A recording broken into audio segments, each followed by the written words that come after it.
नमस्कार दोस्तों, retail investors podcast में आपका स्वागत है। सबसे पहले आपको रामलला की प्राण प्रतिष्ठा के लिए बहुत-बहुत बधाइयाँ। अब आते हैं मार्केट पे। हम लोग देख रहे हैं, हम लोगों ने लास्ट 2 वीक से 3 वीक से हम लोग ये बात कर रहे हैं कि जो जनवरी, फरवरी, मार्च का क्वार्टर रहता है, वो यूजुअली मार्केट में वीक रहता है। जैसे यहाँ पे ये देख सकते हैं हम लोग, यहाँ पे ये जनवरी, फरवरी, मार्च का ये देखिए, ये क्वार्टर है 23 में।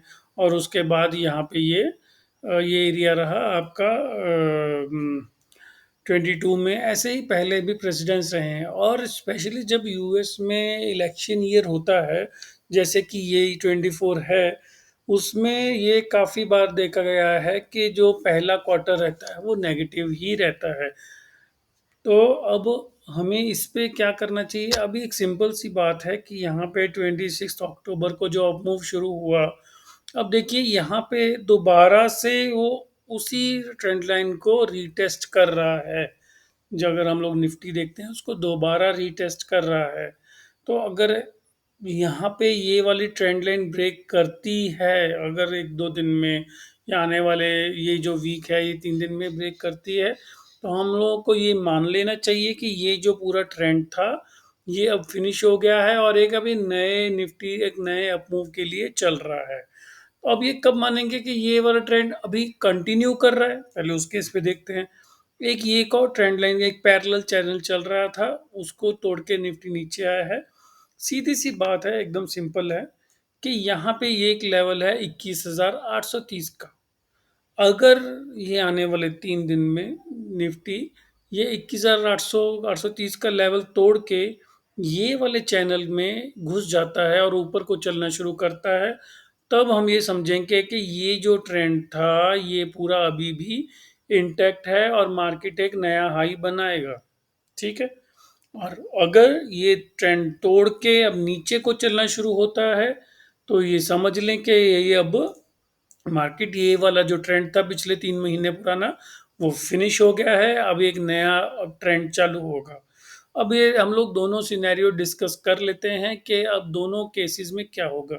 सबसे क्या, पहले बेयर सिनेरियो डिस्कस करते हैं कि इन केस अगर ये पूरा मूव, ये समझें कि हम यहाँ पे ही फिनिश हो गया है, तो अब आगे क्या? फर्स्ट सिनेरियो जो बेयरिश केस सिनेरियो है, उसमें सबसे पहले मैं ये एक रिट्रेसमेंट लगाना चाहता हूँ, फिबोनाची रिट्रेसमेंट। उसमें क्योंकि ये हमारा ट्रेंड बहुत मजबूत है, तो मुझे अगर ये 20,800 के आसपास आ जाए और वहां से एक अप मूव ले, तो कोई बहुत बड़ी हैरानी नहीं होगी। सिंपल सी बात है, ये देखिए, सिंपल है एकदम, कुछ नहीं है। यहाँ पे 38.2 की रिट्रेसमेंट है, और यहाँ पे एक हमारे पास थोड़ा सा मूव है। यहाँ पे थोड़े दिन निफ्टी ने बिताए थे पहले भी, in almost first week of December. अगर यहाँ पे आके जैसे जैसे ये सपोज मार्केट नीचे आता है इधर, ये मार्केट ऐसे आता है और फिर उसके बाद ऊपर चला जाता है, तो कोई बहुत बड़ी बात नहीं होगी। इट इज़ इंटायरली फिजिबल, और वो भी कोई इशू नहीं है। तो यानी कि हमारे पास पहला सपोर्ट क्या आता है, 20,800 का। और दूसरा सपोर्ट एक ऑब्वियसली गैप अप है वहाँ पे, और वहाँ पे एक बड़ा गैप अभी भी ओपन है, तो एक 20,400 का सपोर्ट भी हमें मिल सकता है। वो उस केस में हम मानेंगे जब हमारी ये ट्रेंड लाइन ब्रेक हो जाएगी और स्टॉक जो है, निफ्टी सॉरी, जो निफ्टी है वो इसके नीचे चलना शुरू कर देगा। अभी तक निफ्टी वहाँ पे उसके नीचे नहीं है और ऊपर ही है। ये हो गया हमारा बेयर केस सिनेरियो कि अगर ये ट्रेंड लाइन टूटती है, यहाँ सॉरी इसको डिलीट कर देते हैं एक बार, कि ये ट्रेंड लाइन अगर टूटती है, या उसका टूटेगी कब, ऑब्वियसली जब अपना 21,500 का लेवल जो है, ये देखिए जब हमारा 21, अब सोचे कि अगर 21,500 का ये जो लेवल है, अगर ये टूट गया, मार्केट इसके नीचे आ गई, सपोज ऐसे मार्केट नीचे आ गई यहाँ तक, है ना, तो 21,500 का लेवल टूट गया। और जब 21,500 का लेवल टूटेगा, तो आपका ये ट्रेंड लाइन पहले ही ब्रेक हो चुका होगा। सिंपल सी है ना। तो इसके लिए क्या करना है कि 21,500 का ये जो आपका जोन है, अगर टूटे 21,475 60 से लेके 21,500 का जो जोन टूटे, तो फिर समझें कि ये ट्रेंड अब खत्म हो गया है और अब निफ्टी जो है करेक्टिव फेज में चला गया है। अभी तक मुझे ऐसा नहीं लग रहा है कि निफ्टी अभी करेक्टिव फेज में आ गया है, क्योंकि आईसीआईसीआई बैंक और बाकी इंडसइंड बैंक के रिजल्ट्स काफ़ी अच्छे आए हैं। ठीक है, तो सिंपल है, अभी अपने को नेगेटिव या कुछ ऐसा सोचने की ज़रूरत नहीं है। तो बुल केस क्या है, बुल्स क्या चाहेंगे इस टाइम पे? ठीक है, ये ट्रेंड लाइन ब्रेक हो गई है, बट अभी मार्केट जो निफ्टी है वो यहाँ से ऊपर चलना शुरू करे, इस जो पैरेलल चैनल है इसमें चला जाए और दोबारा यहाँ तक जाने की 22,400 और 22,700 जो मैंने लेवल बनाए हैं, वहाँ तक दोबारा जाने का ट्राई करे। वो हो सकता है कि धीरे धीरे जाए और या फिर वो एकदम एक बड़ी लंबी छलांग लगाए। लंबी छलांग के चांसेस नहीं लग रहे हैं, बट स्टिल ये दो सिनेरियो बन रहे हैं, सिंपल है एकदम। एक के अगर अपना 21,460 21,500 जो है वो ब्रेक होता है, तो फिर नए लेवल्स खुल जाएंगे। ये ट्रेंड मतलब हम समझेंगे कि ये मूव यहाँ पे 22,150 के आसपास ये फिनिश हो गया है, और उसका थोड़ी डिसेंट करेक्शन में हम लोग जाएंगे। क्यों? क्योंकि अगर हम देखें कि अगर 20,750 पे भी निफ्टी जाता है, तो कितनी करेक्शन हो चुकी होगी? वो अराउंड देखिए 6% की करेक्शन हो चुकी होगी। और उसके बाद अगर ये 21,600 चला जाए, 20,300 400 चला जाता है, तो 8% की अच्छी खासी करेक्शन होगी टॉप से। मुझे ये समझ में आता है कि जब भी एक बुल मार्केट होती है तो एक 4 5 6% की करेक्शन एक डिसेंट करेक्शन मानी जाती है, और वही माननी चाहिए, क्योंकि हम अभी बुल मार्केट में हैं।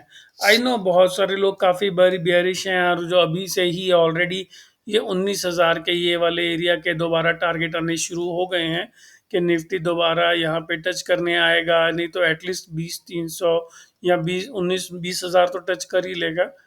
मे बी नॉट, अभी हम लोग उस बात पे नहीं जाएंगे। हमें सबसे पहले ये अपनी ट्रेंड लाइन है, और यहाँ पे ये एक सपोर्ट जोन है, ये देख लेते हैं इसको आवर्स के आवाली के ऊपर।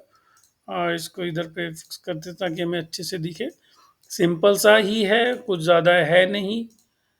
जितना स्टॉक मार्केट में एनालिसिस को सिंपल रखेंगे उतना ही अच्छा है। ये 20 देखिए, 21,500 से लेके 21,400 का ही पकड़ ले। ये एक रेंज है 415, ये अपना अराउंड 100 पॉइंट की। अगर ये ब्रेक होती है तो समझें कि दोबारा मार्केट जो है अब करेक्शन में, डीपर करेक्शन में जाने को तैयार है। तो उस हिसाब से अपनी मार्केट पोजीशंस बनाएं। बैंक निफ्टी देख लेते हैं। एचडीएफसी ने बैंक निफ्टी का सारा खेल बिगाड़ दिया, ये बात हम जानते हैं, बट क्या एक्चुअली में खेल बिगड़ा है? आइए देखते हैं। ये हमारे पास एक ऑब्वियस सपोर्ट लेवल है जहां से ये ब्रेकआउट आया था, और अब ये जो गैप है वो भी ऑलमोस्ट फिल्ड ही समझें, वो टेस्ट ही समझें। ठीक है, अब उसमें भी मार्केट सेम जैसे उसमें ट्रेंड लाइन थी, इसमें थोड़ी उल्टी ट्रेंड लाइन है। इसमें एक सपोर्ट है और मार्केट उसके ऊपर जाने को तैयार है। अगर यहाँ पे ये बैंक निफ्टी जो है 21,150 या फिर 21,250, ये 100 150 पॉइंट की, मान लो कि कल ही को ये मार्केट यहाँ पे 150 46,250 46,300 के ऊपर खुलता है, तो एक सिंपल सा काम करना है हमें। हमें इसका ये वाला जो 45,500 का स्टॉप लॉस लगा के बाय करना है। स्टॉप लॉस ऑब्वियसली डीप है, क्योंकि हमारे टारगेट बहुत ऊपर के हैं। वो 48,000 से भी ऊपर के टारगेट निकल के आएंगे। सिंपल है, अगर मार्केट यहाँ से थोड़ा ऊपर निकलना शुरू करता है, तो इसी इसमें 46,000 पकड़ लो आप, 46 600 700 पकड़ लो, इसका स्टॉप लॉस लगा के उसको बाय करें और अपना ट्रेडिंग करें उस हिसाब से। अगर यहाँ पे भी देखिए सिंपल है, ये अगर सपोर्ट है इसके ऊपर जाता है तो हम इसको फॉल्स ब्रेकडाउन ही मानेंगे, और इसके ऊपर जाता है तो फिर ये सपोर्ट वैलिड है, ठीक है। तो अभी बहुत बेयरिश होने के कोई रीज़न नहीं है। ठीक है, एक सीजनल जो वीकनेस है मार्केट में वो है, और वो दिख भी रही है। वो कोई इशू नहीं है, उसमें ऐसे ही चलता रहेगा। ठीक है ना, बट ऐसा नहीं है कि वीकनेस है तो मतलब है कि मार्केट 20% नीचे गिर जाएगी।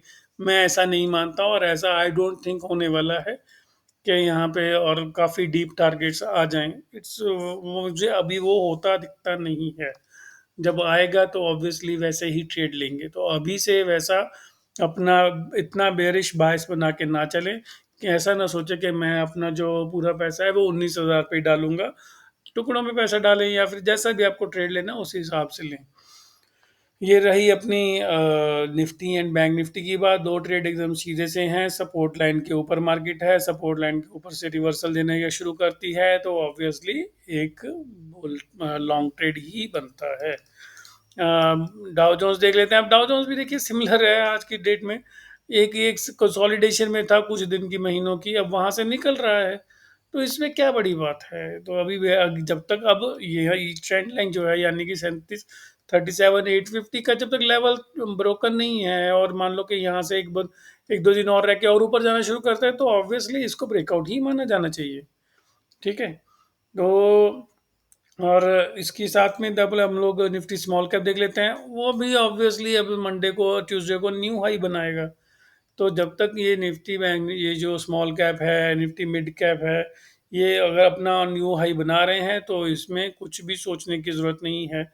हम लोग जानते हैं, मैंने आपको पिछली बार भी कहा था कि आईटी स्टॉक्स के ऊपर जैसे टीसीएस, इन्फोसिस हो गया, आपके परसिस्टेंट सिस्टम हो गया, इनके ऊपर काफ़ी बुलिश हैं और हम लोग उस टाइम पे यहाँ कहीं थे और इसको मैंने बोला था कि भाई कोई भी डिप मिले तो इसको खरीदते जाएं। इन्फोसिस को भी देख लेते हैं चार्ट। ये सब चार्ट्स बहुत स्ट्रांग को भी हुए हुए हैं और जितना भी इनको कोई भी डिप मिले, कोई भी नीचे का मूव मिले तो वहाँ पे बाय करके चले। और इसके अलावा मैंने बोला था पीएसयू बैंक्स, जैसे कि पीएनबी हो गया, बैंक ऑफ महाराष्ट्र हो गया, ये सब बैंक्स को लेने से कि ब्रेकआउट पे ब्रेकआउट दे रहे हैं, इनको एक्यूमुलेट करने का जोन था। मैंने आपको अभी लास्ट वीक ही बोला था कि भाई इसको इनको एक्यूमुलेट करना चाहिए और लास्ट 3 डेज में ऑलरेडी देखें तो यहाँ से ऑलमोस्ट 10% का मूव 3 दिन में आ चुका है। और ये मैं बोल रहा हूँ ये 10% में रुकने वाला नहीं है, ये मूव्स काफ़ी आगे तक जाएंगे। तो इनको इसके लिए इनको बाय करके रखें और इनको सेल बिल्कुल ना करें। देखिए बैंक ऑफ महाराष्ट्र जैसे हो गया, ठीक है ना। तो ये ऐसे जो बैंक्स हैं इनको ऐसे संभाल के रखना चाहिए, मतलब एग्जांपल्स देता जाऊंगा। और जबकि इनके रिजल्ट्स भी अभी काफ़ी डिसेंट आ रहे हैं तो इसके लिए ऐसा सोचने की ज़रूरत नहीं है कि इनको अभी आपको बेचना है, इनको लेके रखें। तो जिनके पास जैसे पैसे हैं उस हिसाब से ट्रेड लें। और अब इनकी क्योंकि वेटेज जो है वो बैंक निफ्टी में कम है तो इनके ब्रेकआउट देने का बहुत ज़्यादा असर जो है वो बैंक निफ्टी पे नहीं पड़ेगा। बैंक निफ्टी को चलाने वाले तो 2-3 स्टॉक हैं। एचडीएफसी बैंक है, वो हमें पता है कि काफ़ी उसकी पिटाई हुई है, बट वो भी सपोर्ट के आसपास है। हो सकता है कि थोड़ा दिन और घूमे यहाँ पे और उसके बाद एक और डाउन मूव में भी दे दे, बट वो डाउन मूव जो होगा वो फाइनल होगा। हमारा जो ब्लू कलर की यहाँ पे ट्रेंड लाइन है, जो एक हमने टारगेट लगा के रखा है कि मे बी 1270 तक आ जाए। बट अभी बैंक जो H D F C bank है ना, वो हर लेवल पे यहाँ पे डाउन मूव में खरीदने का ही सोचना चाहिए। क्यों? उसका कारण ये है कि ये ऑलरेडी अपना देखिए 2021 के जो लेवल हैं वहाँ पे आ गया है। सपोज ये आपको 1250, 70, 80 पे मिल जाता है तो इसका मतलब होगा ये दिसंबर 2019 के प्राइजेस पे आपको मिल रहा है। जबकि अगर हम लोग उस टाइम पे देखें, इसकी जो रेवेन्यू था उस टाइम 208 बिलियन रुपीस का था और आज की डेट में इसका 396 बिलियन रुपीस हो गया है। यानी कि रेवेन्यू जो है वो डबल हो चुका है इतने दिनों में, राइट। और आपका उसमें उस टाइम पे अर्निंग्स देखिए 13 की अर्निंग थी और अब 22 की अर्निंग है। इतना बड़ा आउट परफॉर्मेंस जब बैंक में हो गया और चला कितना इतने सालों में कुछ भी नहीं, राइट। अगर मैं मान लूँ कि अभी भी अगर मान लो कि खरीदना है किसी को तो भी देखें तो इस लेवल से कितना 15% मार्केट ये H D F C bank चला है। जबकि उसका अ, जो रेवेन्यू और प्रॉफिट्स हैं वो ऑलमोस्ट डबल होने को आए हैं। ठीक है, तो इतने पिछले 3 साल 4 साल में तो आपको यानी कि 2019 के भाव पे ये सब मिल रही है, आपको प्राइजेस मिल रहे हैं। ठीक है, तो ये होगी निफ्टी बैंक निफ्टी की बात। सिंपल सी बात है कि अभी मुझे कोई बेयरिश होने का चांस दिख नहीं रहे हैं अननेसेसरीली। डर में आके अपनी पोजीशंस मुझे लगता है कि छोड़नी नहीं चाहिए और कोई डिप मिलता है तो उनको ऐड ही करनी चाहिए। ट्रेडर्स के लिए सिंपल सा है, लेवल है अपने पास 20,415, 20,450 से लेके 21,500 तक, ये 100 पॉइंट, 150 पॉइंट के 80 पॉइंट की रेंज है। नीचे उसको ब्रेक करें, यानी ये ट्रेंड लाइन ब्रेक हो चुकी होगी तो वहां से शॉर्ट करें और उसको पहला टारगेट आपके पास 20,800 का होगा, उसके बाद 20,400 का होगा। सिंपल सा है, बैंक निफ्टी में भी वैसा ही है। बैंक निफ्टी में अगर यहाँ पे ब्रेक होके 46,250, 46,300 के ऊपर जाना शुरू करता है, तो वहाँ पे लॉन्ग ट्रेड लें। आपका टारगेट क्या होगा? आपका स्टॉप टारगेट क्या होगा? फर्स्ट टारगेट आपका होगा 48,100, 48,200 में भी वो कुछ वीक्स में आ जाए, मे भी तुरंत ना आए। उसका स्टॉप लॉस क्या होगा? उसका स्टॉप लॉस होगा ये 41,765, 45,700।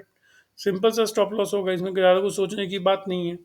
On the closing basis obviously. और आपको जो भी ट्रेड लेना है, आप उसका अगर लॉन्ग है तो उसके सामने पुट्स लेके रखें, और अगर शॉर्ट है तो उसके सामने कॉल्स लेके रखें, ताकि कुछ एडजस्टमेंट हो पाए। रिजल्ट्स में देख रहा हूँ, रिजल्ट्स जबकि बहुत अच्छे नहीं आ रहे हैं। अभी मैं देख रहा था जेंसा टेक्नोलॉजीज का रिजल्ट बहुत वीक है। गोदरेज, सॉरी, ओबेरॉय रियल्टी का रिजल्ट देख रहा था। ओबेरॉय रियल्टी जैसा अच्छा शेयर, उसका चार्ट देखे तो लगता है कि पता नहीं क्या तोड़ फोड़ नतीजे आएंगे। बट स्टॉक देखिए 1500 के ऊपर चल रहा है, 1500 के ऊपर चल रहा है, और उसका जो अर्निंग्स हैं सब का सब बेकार आया। एस्टिमेट 11 का है, और मुझे लगता है कि 12 बिलियन के सामने कुछ आई थिंक 8 या 9 बिलियन रुपीस की आपकी इनकी रेवेन्यू जिन्होंने दिखाई है। ठीक है ना? तो अब देखते हैं क्या होता है, इसका क्या होता है। तो अभी मार्केट में बहुत ज़्यादा बुलिश या बेयरिश दोनों साइड पे थोड़ा सा मत चलें। मुझे लग रहा है कि दोनों साइड के ही आपको चांस मिलेंगे। 21,500 लेवल्स आपको बता दिया, उन 21,450, और उधर बैंक निफ्टी में 46,300। इन पे ध्यान रखें, सिंपल है। अब आइए देखते हैं हम लोग और क्या क्या हो रहा है मार्केट्स में। कॉपर है। कॉपर देखिए इतने दिनों से अब वही फिर से रिटेस्ट हो रहा है, कुछ नहीं हो रहा है। देखिए इतने दिनों से मार्क कॉपर वहीं पे वहीं घूम रहा है। क्रूड देख लेते हैं, क्रूड भी वहीं पे ही घूम रहा है। देखिए इतने दिन हो गए हैं, ये कैसा क्रूड का चार्ट है। आज जबकि कुछ मूव थोड़ा सा डिसेंट दिखा है, बट मुझे अभी भी जब तक 46, ये 76 का ये जो लेवल क्रॉस नहीं होता है, तब तक इसको कुछ नहीं कहा जाता, तब तक कब रिवर्स कर जाइए। ठीक है। और नेचुरल गैस तो एक तो विडो मेकर ट्रेड कहा जा रहा है, इसको इतनी खतरनाक इसने डाउन मूव दी है कि अब ये संभाले नहीं संभल रहा है। ठीक है। तो ये सब तो हो गया कमोडिटीज का। और काफ़ी बुरा हाल है कॉफ़ी का। आई थिंक मेरे को देख लेना चाहिए एक बार। कॉफ़ी CFD, ये थोड़ा सा इसने मूव अच्छा बेटर दिया है। और ठीक है, और शुगर देख लेते हैं। शुगर ने भी काफ़ी अच्छा मूव दिया है। अगर शुगर ने रिवर्सल दिया है, तो हमें ऑब्वियसली हमारे बलरामपुर चीनी को भी देखना ही पड़ेगा। बलरामपुर चीनी मैंने आपको कहा था कि भाई अब ये स्टॉक जो है वो नीचे आ गया है, सपोर्ट पे है। अब इसको लेना बनता ही है। अब ये कभी एक गैप अप के साथ ऊपर खोले और भागने शुरू कर दे, नेवर नो। तो अब चीनी के मार्च स्टॉक्स हैं वो चीनी ऊपर जा रही है, तो हमें चीनी के स्टॉक पे ध्यान देना चाहिए। ये अच्छा हुआ मैंने अभी नोटिस किया है। तो मुझे लगता है कि अब चीनी जो है दोबारा से लाइमलाइट में आ जाएगी, क्योंकि शुगर जो है उसने काफ़ी अच्छा मूव दे दिया है। ये देखिए 20 रुपये से ये ऑलमोस्ट 20% चीनी के भाव वर्ल्ड मार्केट में बढ़ चुके हैं। ठीक है, तो अभी ये सब चीज़ों का ध्यान रखें, और आने वाले वीक में संभल के ट्रेडिंग करें, क्योंकि ये इवेंट वाला मार्केट आ गया है, अभी बजट वजट आने वाला है। Thank you very much. और अपने कोई सुझाव हो, आपको कुछ जो पूछे क्वेश्चन हो तो पूछे। और इस चैनल को सब्सक्राइब करें और वीडियो को लाइक एंड शेयर करें। Thank you very much.